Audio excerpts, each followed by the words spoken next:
எல்லாருமே எனக்கு சின்ன வயசுலேருந்து எனக்கு பரிச்சயம், எனக்கு எல்லாருமே தெரியும். கேப்டன் இங்கே இருக்க ஒவ்வொருத்தரும் மேடையில் இருக்காங்க, இந்த படத்துக்காக உழைச்ச ஒவ்வொருத்தையும் கேப்டன் எப்படியெல்லாம் அவங்கள வந்து இன்றைக்கி இவங்க எல்லாருமே கேப்டனை பற்றி புகழ்ந்து பேசுகிறாங்க. ஆனால் கேப்டன் ஒவ்வொரு நாள் ஷூட்டிங் முடித்து ஒவ்வொரு ஷார்ட்ல இருந்தும் இன்றைக்கி எப்படி ஃபைட் நடந்தால் எங்களை எல்லாருமே கூப்பிட்டு எங்களுக்கு சொல்லுவார், அப்பா எப்படிலாம் இந்த படத்தை நாங்கள் பண்ணியிருக்கோம். ஏன்னா இன்றைக்கி மன்சூர் சார், அண்ணன் சாராக இருக்கட்டும், இன்றைக்கி செல்வமணி சாராக இருக்கட்டும், லைக்கத் அலி அண்ணன் சாராக இருக்கட்டும், எல்லாருமே இன்றைக்கி என்னென்ன பேசுகிறாங்களோ இது எல்லாமே எனக்கு தெரியும். ஏன் இதை நான் சொல்கிறேன்னா, அப்பா வந்து இது ஒன்றுமே எங்கள்கிட்ட வந்து சின்ன வயசில் எங்களுக்கு வந்து ஷேர் பண்ணுவார். எல்லாமே இன்றைக்கி ஷூட்டிங்கில் என்ன நடக்குது, இன்றைக்கி எப்படி அந்த ஷார்ட் இன்றைக்கி எப்படி நடந்தது அப்படின்ட்டு. ஸோ இது எனக்கு வந்து ஒரு டைம் ட்ராவல் ஆன மாதிரி தான் எனக்கு இருக்குது.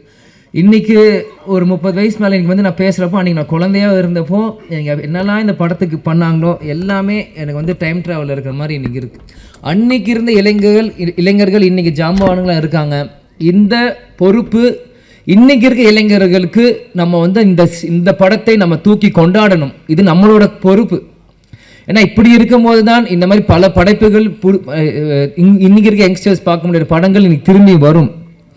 இன்றைக்கி பார்த்தீங்கன்னா ஏன் இதை சொல்கிறேன்னா, நம்ம டெக்னீஷியன்ஸ், நம்ம மேக்கப் மேன் ராஜாவனா இருக்கட்டும், இன்றைக்கி நம்மளோட இல்லை நம்மளோட ராஜேந்திரன் காஸ்டியூமர் அவராக இருக்கட்டும், எல்லாருமே கேப்டனை ஒவ்வொரு விதமாக ரசித்து தான் இன்றைக்கி கேப்டனாக இன்றைக்கி ஒரு 150 படம் பண்ணியிருக்காங்கன்னா இங்கே இருக்க ஒவ்வொருத்துக்குமான எல்லா கடமையிலும் பொறுப்பும் இருக்குது.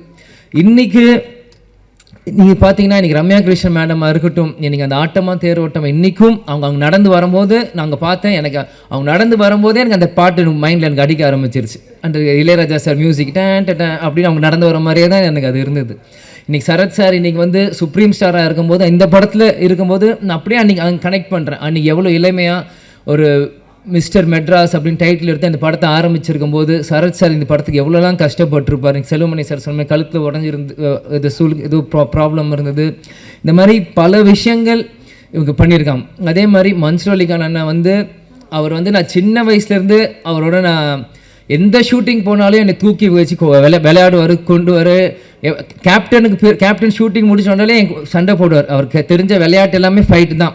அதுக்கு பிறகு ஒரு சண்டை அப்படின்னா ஒரு மன்சூர் அலிகான் அவரோட தான். ஏன் இதை நான் சொல்கிறேன்னா, ஷூட்டிங் தாயகம் அப்படின்னு ஒரு படத்தில் போகிறப்போ இவ்வளோ பெரிய மூக்கு இப்படி வச்சுட்டு குண்டுமணி